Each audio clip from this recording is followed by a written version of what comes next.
Deus, para mim, é provedor. Alguns anos atrás, eu comecei uma transição de mudança entre Cotia e o Campo Limpo, porque eu fui morar com meu pai.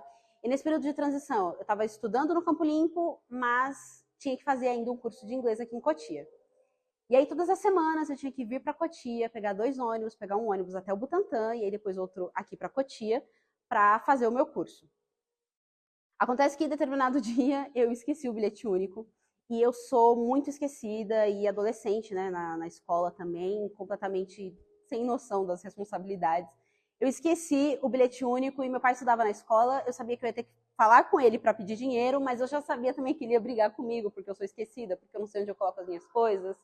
Enfim, fui falar com meu pai, ele brigou comigo, porque eu esqueci o bilhete único, mas me perguntou quanto que dinheiro que eu precisava. Acho que, inclusive, ele nem tinha dinheiro, teve que sacar o dinheiro para eu conseguir pagar o ônibus, enfim. Pedi para ele R$20. Vim para Cotia, fiz o meu curso, né? Fiz a jornada, pegar 2 ônibus para cá. E aí, na volta, peguei de novo. Na época eram as peruinhas ainda, né? Que tinham, que faziam o trajeto de Cotia para o Butantã. Dentro da perua, eu percebi que ia faltar dinheiro. E aí, assim, adolescente, meu pai já tinha brigado comigo uma vez naquele dia, eu comecei a ficar muito preocupada, com muito medo. E aí, no meu desespero, eu comecei a pensar o que eu fazia.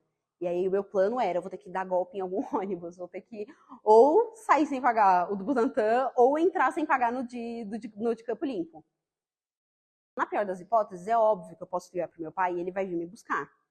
Mas ele vai brigar comigo, eu não quero passar por isso de novo, ele vai falar que eu sou irresponsável, que eu que eu não levei o bilhete, que eu pedi dinheiro para ele e ainda não pedi o dinheiro todo que precisava.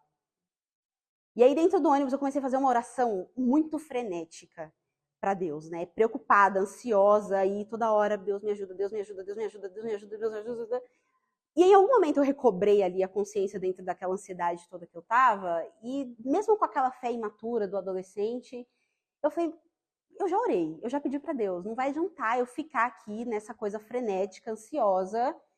Eu vou ter que ter aquela paz de quem entregou nas mãos de Deus e deixar acreditar ali que Deus vai fazer alguma coisa.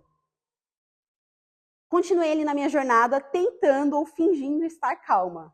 Eu estava com um livro e eu estava tentando ler o livro, eu não conseguia me concentrar em uma palavra do livro.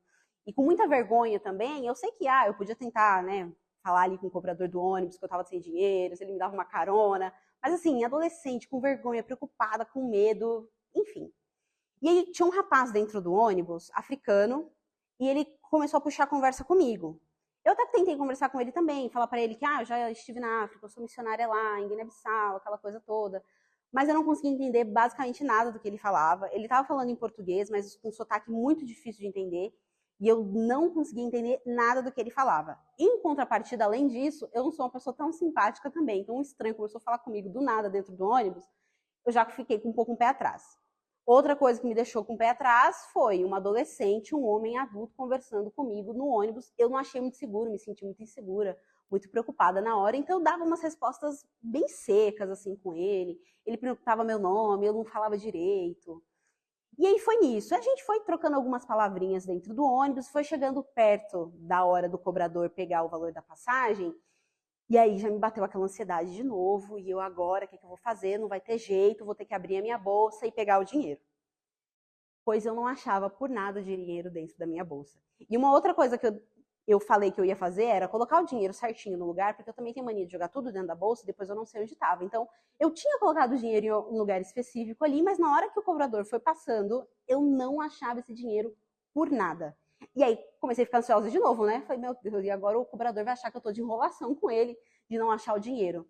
E aí eu demorei vários minutos ali para começar a achar, para conseguir achar o dinheiro, o valor da passagem. E na hora que eu retirei, o rapaz que veio a viagem toda falando comigo tinha pago a minha passagem. Sem eu pedir, sem eu dar indícios de que estava sem dinheiro, ou achando, né?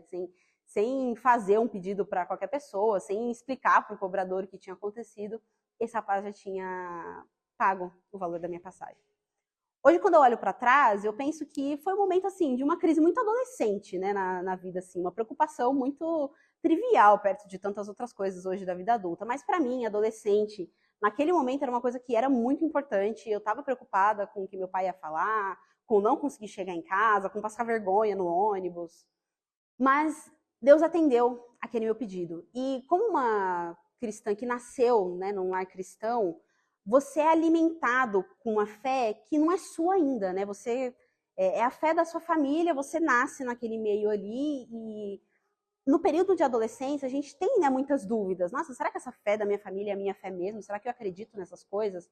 Então, essa para mim na adolescência foi a primeira experiência que eu tive com Deus.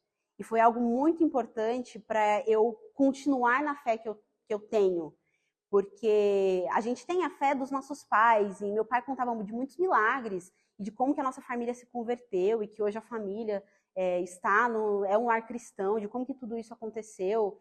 E eu ficava, tá, mas eu preciso ter a minha história com Deus, eu preciso, esse Deus é meu Deus mesmo.